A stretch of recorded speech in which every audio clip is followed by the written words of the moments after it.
అది అది మన బిడ్డ గురించి ఇతరులు మాట్లాడితే ఉండే ఆనందం మనం మాట్లాడితే రాదు రాజు. మనం మాట్లాడకూడదు, త్వరగా దిష్టి తగులుతున్నాము.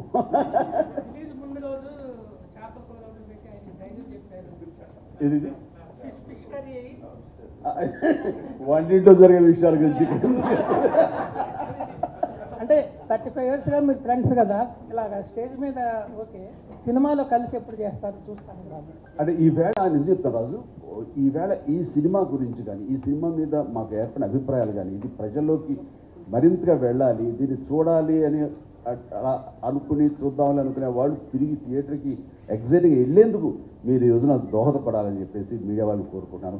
మిగతా విషయాలు మనం తర్వాత మాట్లాడుకోవచ్చు, ఎందుకంటే వాటికి మీరు ఎక్కువ ప్రోత్సాహం దాన్ని ఎక్కువ చేస్తే ఇది డైవర్ట్ అవుతుంది. ఈ సబ్జెక్ట్ డైవర్ట్ అవడం నాకు ఇష్టం లేదు. ఎంత నచ్చినా ట్విట్టర్లో పెట్టేసి ఊరుకుంటారు చాలామంది, పర్సనల్గా ఫోన్ చేస్తారు.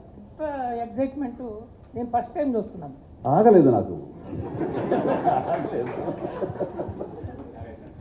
ఇప్పటికి కొంచెం తీరింది అమ్మాయ. థ్యాంక్ యూ సో మచ్ అండి.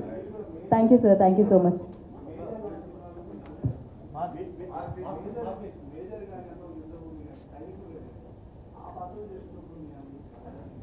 అంటే అది వాస్తవం, అది కల్పితం.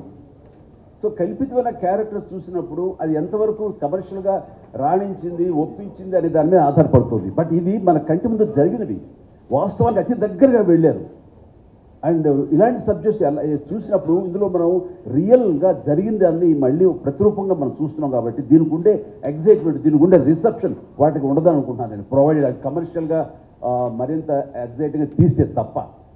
బట్ ఇలాంటి సినిమాలు రావాలి, అలాంటి అన్సంగ్ హీరోస్ గురించి ప్రజలకు తెలియాలి, ఇంత కష్టపడతారా, ఇంత ప్రాణాలు తగ్గిస్తారనే విషయం తెలియాలి. అది ఈ సినిమా ద్వారా మనం తెలియజెప్పాం. ఓ రకంగా చెప్పాలంటే అలాగే త్యాగమూర్తులు ఎవరైతే ఉన్నారో, ఎవరైతే ప్రాణాలు తెగించారో అలాంటి వాళ్ళకి ఈ సినిమా వాళ్ళకి అంకితం, అలాంటి వాళ్ళకి ఇది ఒక ట్రిబ్యూట్ అని అనుకుంటున్నాను ఈ cinema. So thank you sir.